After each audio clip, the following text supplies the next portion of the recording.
Here's an interview from one of our past shows on Rock and Metal Revival. If you're interested in hearing full shows, go to our Facebook page and check out our list of affiliates for times and places where you can hear Rock and Metal Revival. Right there is brand new music from Mark-Zavon. It's called Big Shot. You might recognize that song, Jerry. I remember singing that one as a kid. Oh, yeah. And I wasn't really a kid, really, to be honest with you. But this version's a little bit heavier. Yeah. I'm digging this one a lot. I'm digging it a lot, too. And we want to welcome back Mark-Zavon to Rock and Metal Revival. How you doing, Mark? I'm doing great, doing great.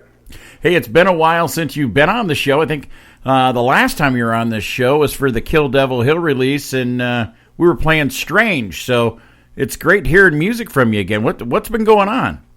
Oh, well, we had a little break in the action with Kill Devil Hill when Rex decided to do his solo record.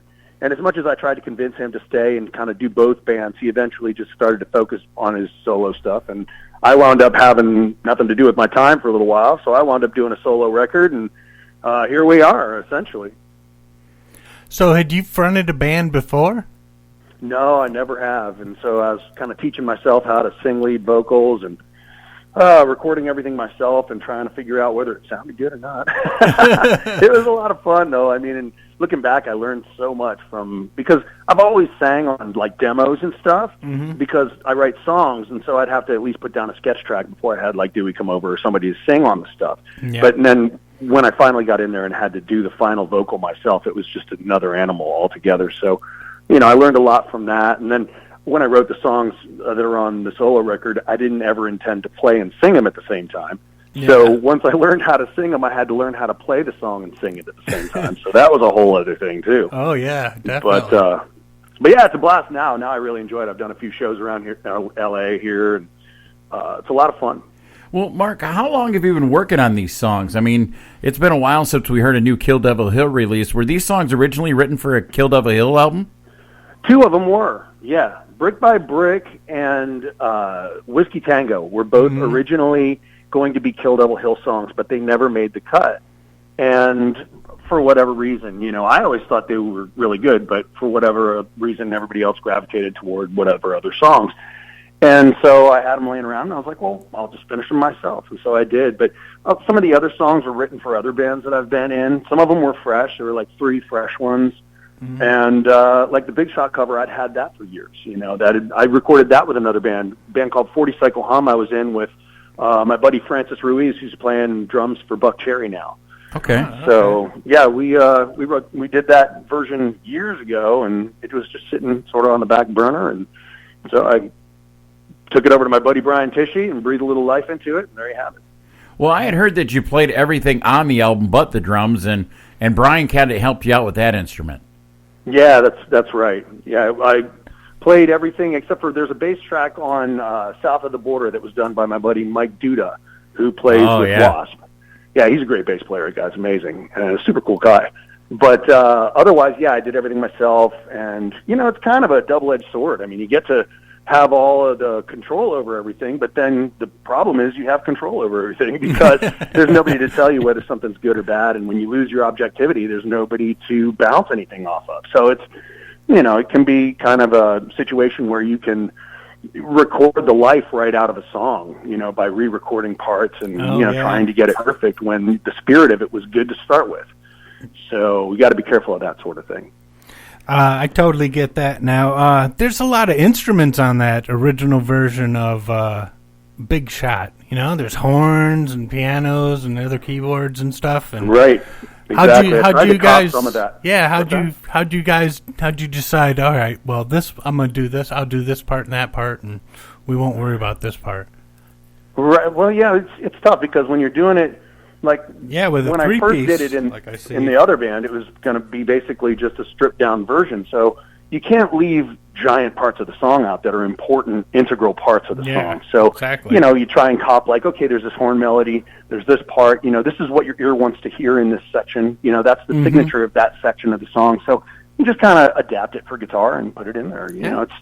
It's kind of just an arrangement thing more than anything else. But yeah, I wanted to at least be, as much as I was adding a little bit of aggression to the song, I didn't want to be disrespectful to its original, cohesiveness, because it's such a great song. Yeah, it's a beautiful song. A great song is a great song. Yeah. Yeah, exactly. I wanted to pay homage to it, and not step all over it in the process. So has Billy Joel heard your version? I don't know. I don't have his number. Do you? I'll send it to him. No, I'll try to get it. Yeah, that'd be kind of cool to get his input, because I'm actually in a cover band, and I played this for them last practice, and all their jaws hit the floor. They're like, "Oh, we got to do this. We got to do this." A buddy of mine, check this out. A buddy of mine, Tiny, who's a drummer, is friends with Liberty DeVita, who's the drummer on the track from Billy Joel's band. Oh. And he played it for him, and he told me that he liked it. So, I don't know. That's as close as I've come so far. Well, that's very cool. Now, you said you did a couple shows around L.A. Do you have a solo band put together, Mark, or you're just not even looking at that? Yeah, we played a few shows. And the solo band, let's see. I had a bass player named Dan Spree who plays with Phil X and the Drills, and then he got busy with the Drills, and so I got Francesco De Cosmo, who had played with Thin Lizzy and Evanescence, but then he recently moved to Mississippi, so I've got a couple other bass players that I'm looking at right now, and a buddy of mine, Mike Dupke, who played drums with Wasp for years, and John Cougar and some other people, he's playing drums for it. And, we're going to see if we can't put some stuff together here in the coming months, and fingers crossed, we'll get out and do a little bit of touring and playing and spread the word. Well, I know we were talking about earlier off the air, we were talking about a show we saw you at the Back Bar here in Janesville with Kill Devil Hill. And, everybody that I know that was at that show remembers that show. And usually you go, hey, remember when Kill Devil Hill was here? And they're like, So you guys made quite of an impression on people. What's the lineup now for Kill Devil Hill? And are you guys going to do anything again? Yeah, well, we're definitely going to do something again. We've played a few shows recently, and it's still Dewey and I, obviously the singer, and I. Johnny Kelly from Typo Negative and Danzig is playing drums for it. Nice. And, we've got this guy. We have this guy, and he actually had some other stuff come up, and so now we're looking into another situation.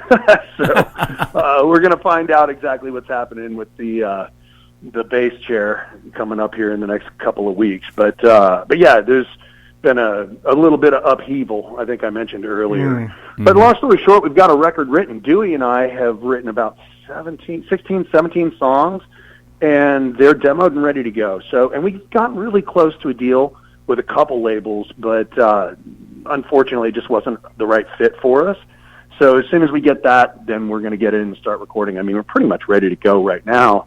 So once we, get the situation figured out business-wise, then we'll get in and start tracking the stuff. Dewey's actually coming over this week to do some demo stuff over at my house with the studio. So, yeah, we're still moving forward with it, and I'm really looking forward to it, truthfully. Cool. I'm digging this album, dude, and the song we mentioned earlier, Whiskey Tango. It's got some cool talk box in it. It's it's about time. Here's some talk box. Do you think that's like a lost art anymore? Everybody's ignoring it anymore? Oh, I don't know. Once in a while you'll hear it, but yeah, I like it. I love the sound of it. I mean, it's kind of, who used it recently that I really liked was John 5 on his solo record. Oh yeah. Because I haven't heard the whole record yet, but the one song I did hear had talk box in it, and it was like he was singing. You know what I mean? So it kind of gave him a voice. It was really cool. I just really thought it was a clever way to sort of vocalize without vocalizing. You know what I mean? Definitely. Exactly. Mark, one of the things I want listening through this album, and not to date myself, but I kept thinking to myself, man, I would like to hear this on vinyl. To get that. Oh man, I'd love to do that. That deep, richer sound. Is there any thought for that process? Well, we'll see how it does. But yeah, I mentioned it to Tom, and we'll see if he wants to. It's kind of up to the label what they want to do. But yeah, I would love to see that happen. Truthfully, oh my God, yeah, it'd be great. So maybe I'll. That reminds me. Maybe I'll shoot an email over to Tom. There you go. I'd remind him. Yeah, we would buy them. Yeah, we can get in on that. Cool. Awesome, man.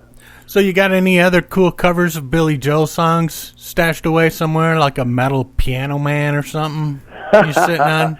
No, not any more Billy Joel, but there are a couple other covers I got up my sleeve that, in fact, we just recorded one that it'll probably be a Kill Devil Hill version, but of a Doors classic. So we'll see. We'll see what happens. Dewey does a really good Jim Morrison, so nice.